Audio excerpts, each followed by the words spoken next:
Hi there, my name is Jill Morelli, and this is an ActGen moment. The last time we talked about the discipline of writing, behind me, you see a number of orphans for orphan train writers, and I have been writing a book that this cohort of children that you see behind me is part of the larger cohort that I'm looking at. I'm looking at a total of 45. I've identified 35.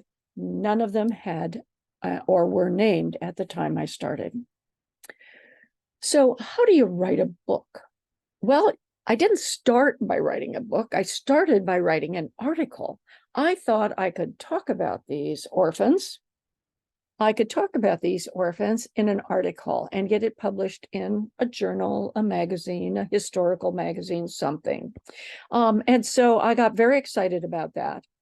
And then I realized that after I had submitted and been rejected by two different journals, that I decided, you know what? These orphans are asking me to write about them.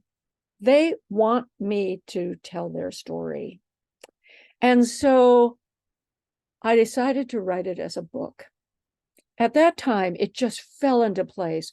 Every one of these little children deserved to have their story told, because not all of them will ever have their story told if I don't tell it. So that's kind of the first thing is they asked me to write their stories because no one else would. And the same is true for your family as well. So I urge you to think about what are the stories that won't get told unless you tell them. So I don't consider myself a great storyteller. In fact, I really consider myself a mediocre nonfiction writer. I'm not even a creative nonfiction. I don't make up dialogue that I think they might have said. I don't do any of that stuff. It's documents, documents, documents. So I don't know how this book is going to read to the average reader. I hope it has some compelling parts because the stories of these kids are incredible. So the next thing I learned was that I had started small, but it grew, sort of like Topsy. So I had to be careful about containing my enthusiasm.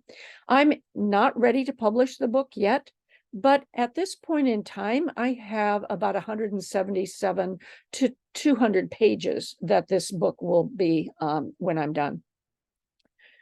Sometimes you have to take a break. So the idea that I took a break, which was about a month and a half, I stepped away from the orphans and said, no, I'm not going to work on you anymore. I'm going to wait. And what that gave me was renewed energy. So I didn't drop it completely. I knew it was there. In fact, I even made some strategic moves during that period of time. But basically speaking, I didn't write. Not this anyway. And then serendipity happened. I'd like to think of it as educated serendipity happened. I knew that there were a number of documents that were on Flickr from the Children's Aid Society, but I haven't looked at them yet. And so I decided to look at them. And when I looked at them, I found this photo of my orphans that came to Iowa in 1890. Now, I think I can identify this little girl right here. And I think I can identify this little boy right here, but I can't identify the rest. So I'm still struggling. I'd love to be able to, declare victory and say it's all wonderful and that sort of thing. But I wanted to just review for you my 5 basic tips for writing a book. One is recognize where your strengths are and write to your strengths. So in this case, I'm a document type writer. So that's what I'm doing. I'm writing a documented biography of each one of these children and the others that came in the other 2 deliveries, all to Iowa, all in the fall of 1890. There's stories that just need to be told. So number 2 is respond to those stories that need to be told, because if you don't write them, no one will. I started small, but then I recognized that these stories needed a bigger venue, and a book was the way to do it. You might start thinking you're going to write a book and end up with a series of small articles. That's fine. It doesn't matter. Sometimes you do have to take a break. It just got too intense there. And so I really had to stop, and I did.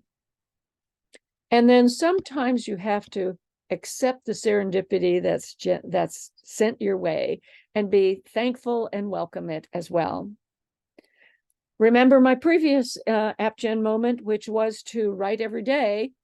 So I still put that on the list, but nevertheless, your 5 tips are: make sure that you recognize your own strengths, make sure you're writing those stories, because if you don't, they won't get told. Start small and then decide where it wants to take you. Sometimes you have to take a break. I recognize that. And sometimes that serendipity happens and delivers something like this to you. And as a consequence, you just can't contain your enthusiasm anymore. Thank you very much for listening. I appreciate it. Keep writing, and hope to see you soon. Thanks.